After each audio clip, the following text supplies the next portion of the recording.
अस्सलाम वालेकुम, good morning. सादगी, संघर्ष और संस्कृति का जीवंत एक कहानी है।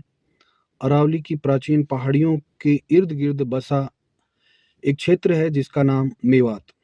मेवात केवल एक भौगोलिक क्षेत्र नहीं है, बल्कि यह अपनी अलग अलग पहचान, गहरी सांस्कृतिक जड़ों को जीवंत करती है। लोक परंपराओं के कारण जाना जाता है। ये क्षेत्र 4 राज्यों राजस्थान, हरियाणा, उत्तर प्रदेश और दिल्ली की सीमाओं को छूता हुआ ये क्षेत्र फैला हुआ है और इन चारों के बीच रहते हुए भी अपनी अलग सांस्कृतिक और सामाजिक पहचान को आज तक संजोए हुए है। मेवात की सबसे बड़ी जो विशेषता है वो ये है कि यहाँ के लोग सादगी से और यहाँ की जमीन, यहाँ के जीवन और यहाँ के लोग सब कुछ सीधा और सरल, बनावटीपन से दूर, आधुनिक चकाचौंध की दुनिया से थोड़ा अलग है। इलाका आज भी अपनी परंपराओं, लोकगीतों और सांस्कृतिक जो यहाँ की विरासत है उसके सहारे जीवंत है।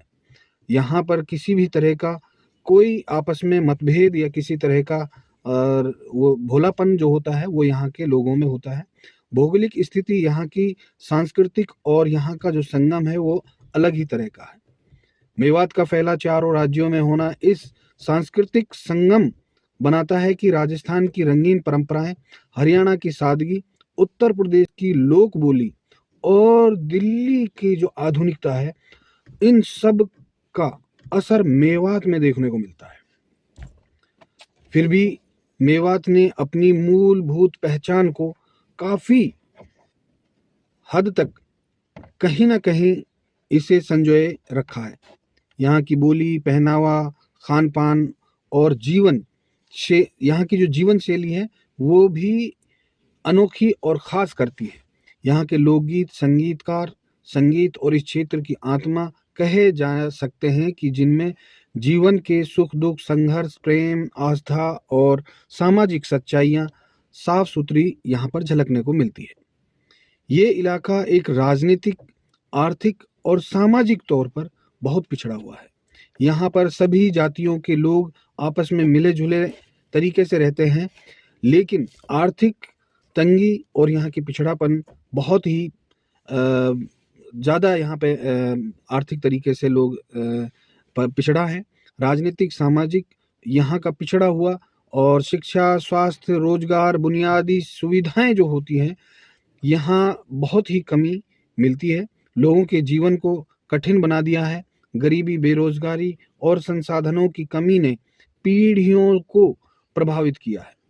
लेकिन इन सब के बावजूद मेवात में कुछ लोग हार नहीं मानते और यहाँ की सीमित संसाधनों के बीच उन्होंने अपने आत्मसम्मान को, संस्कृति को, यहाँ के आपसी जो सद्भाव है, सामूहिकता को बनाए रखा है। यहाँ के लोगों की आंखों में संघर्ष है, लेकिन दिल में उम्मीद और सच्चाई अभी भी जीवित है। आपको बता दें कि मेवात का इलाका जिस तरह से यहाँ पिछड़ापन की जो बातें हमने की, वो और भी ज़्यादा कहीं ना कहीं उनकी भोलेपन की जिम्मेदारी है। भोलेपन में छुपी है गहरी समझ। मेवात के लोग अक्सर भोले भाले कहे जाते हैं, लेकिन ये भोलेपन के साथ साथ जीवित कई चीज़ें गहरी समझ भी रखते हैं। यहाँ के लोकगीतों में सरकार को, समाज को और कई चीज़ों को इंडिकेशन करते हैं और उसके बहाने विरोध भी करते हैं। आइए हम आपको सुना दें कि किस तरह के गाने यहाँ गाए जाते हैं।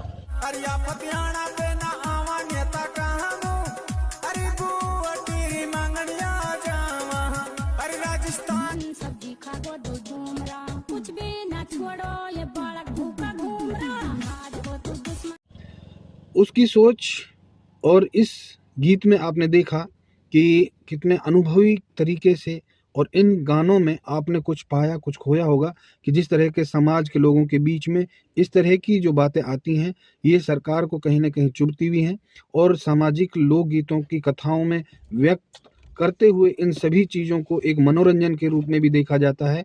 समाज का आईना जो है वो एक ना एक कहीं ना कहीं लोक कथाएं, लोकगीतों में छुपा हुआ होता है। आपको ये वीडियो कैसा लगा, इसको ज़्यादा से ज़्यादा शेयर कीजिए और अपने कमेंट्स में अपने विचार ज़रूर लिखिए। बहुत-बहुत शुक्रिया, धन्यवाद।